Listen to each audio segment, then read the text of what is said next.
खुद को इतना कमज़ोर मत होने दो कि तुम्हें किसी के एहसान की ज़रूरत हो। नमस्कार दोस्तों, मेरा नाम है नीलेश। मैं आपको आज एक सुंदर कथा सुनाने जा रहा हूँ। दोस्तों, यह कथा है महाभारत की। महाभारत का युद्ध चालू था और कौरवों की सेना एक एक करके ढेर होती जा रही थी। इसीलिए एक बार दुर्योधन भीष्म पितामह के कक्ष में आया और बोला कि आप तो हमारी तरफ से लड़ते ही नहीं, आपको तो पांडवों की ही चिंता है और आप हमारे लिए लड़ते ही नहीं, आप उन्हीं के लिए लड़ते हैं। इसीलिए आप हमारी सहायता ही नहीं करते, इसीलिए हम आपसे बहुत नाराज़ हैं।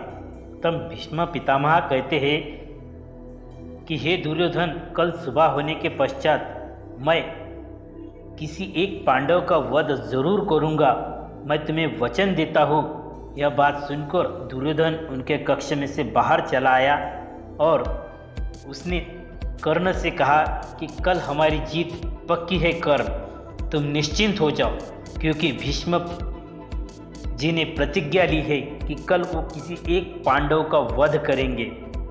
यह बात सुनकर द्रौपदी घबरा गई और उसने श्री कृष्ण जी को बुलाया। तब श्री कृष्ण जी कहते हैं कि हे सखे, तुम डरो मत, हम अभी के अभी भीष्म पितामह के पास चलते हैं। वह भगवान की अभी भी पूजा कर रहे होंगे और इसीलिए तुम अभी के अभी भीष्म पितामह के पास चलो। तब द्रौपदी ने भगवान श्री कृष्ण को अपने साथ लिया और भीष्म पितामह के कक्ष में पहुंच गई। तब भीष्म पितामह की आंखें बंद ही थी और उसने कहा, प्रणाम गुरुवर। जैसे ही उसने प्रणाम गुरुवर कहा, भीष्म पितामह ने कहा, अखंड सौभाग्यवती भव। और उन्होंने अपनी आंखें खोली तो सामने देखते हैं कि उनकी पुत्रवधू द्रौपदी उनके सामने खड़ी थी। तब भीष्म पितामह ने कहा, हे प्रियम वधू, तुमने ये क्या किया?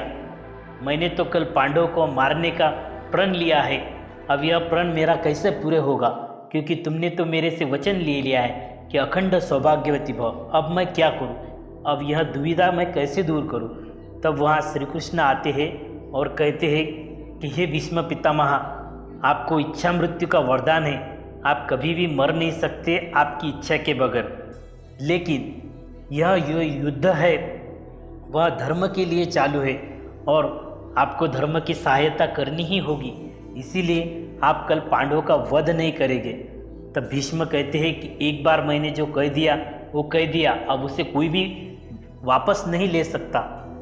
तब श्री कृष्ण जी कहते हैं कि हे भीष्म, क्या तुम्हें याद है कि तुमने किसी भी स्त्री पर शस्त्र नहीं उठा सकते, यह तुमने कहा था। तब भीष्म पितामह बोले, हाँ, लेकिन युद्ध के स्थल पे स्त्री कैसे आएगी भगवान? तब श्री कृष्ण जी कहते हैं कि जो पांडवों की सेना में श्रीखंडी नामक एक व्यक्ति है, उसे मेरे सामने लाओ। तुम आज उसको श्रीखंडी के नाम से जानते हो, लेकिन वह भूतकाल में श्रीखंडिनी नाम की एक औरत थी और इसीलिए उसको मेरे सामने आप लाइए। मैं उस पर शस्त्र नहीं चलाऊंगा और मैं उस पर शस्त्र नहीं चलाऊंगा तभी अर्जुन मेरे ऊपर बाण चला देगा और मैं नीचे गिर जाऊंगा। ऐसी योजना बनाते हैं और इस योजना के तहत अगले ही दिन सुबह जब युद्ध के लिए शंख बजाई जाती है, तब श्रीखंडिनी युद्ध के सामने आ जाती है और भीष्म पितामह उस पर वार करते करते रह जाते हैं और तभी अर्जुन उन ऊपर बाणों की शैया चला देते हैं और भीष्म पितामह गिर जाते हैं। दोस्तों, इस कहानी से हमें पता चलता है कि हमें संकट काल में कभी भी घबराना नहीं चाहिए। हर समस्या का निवारण हो सकता है, हमें शांति से प्रयत्न करना चाहिए। Thank you. हमारी यह कथा आपको अच्छी लगे तो हमारे चैनल को लाइक कीजिए, शेयर कीजिए और बेल आइकन दबाकर सब्सक्राइब कीजिए, ताकि हमारी जो भी आने वाली वीडियोज़ है वो आपको तक सरलता से पहुंच जाए। तब तक के लिए शुक्रिया। आबाद रहिए, सुरक्षित रहिए।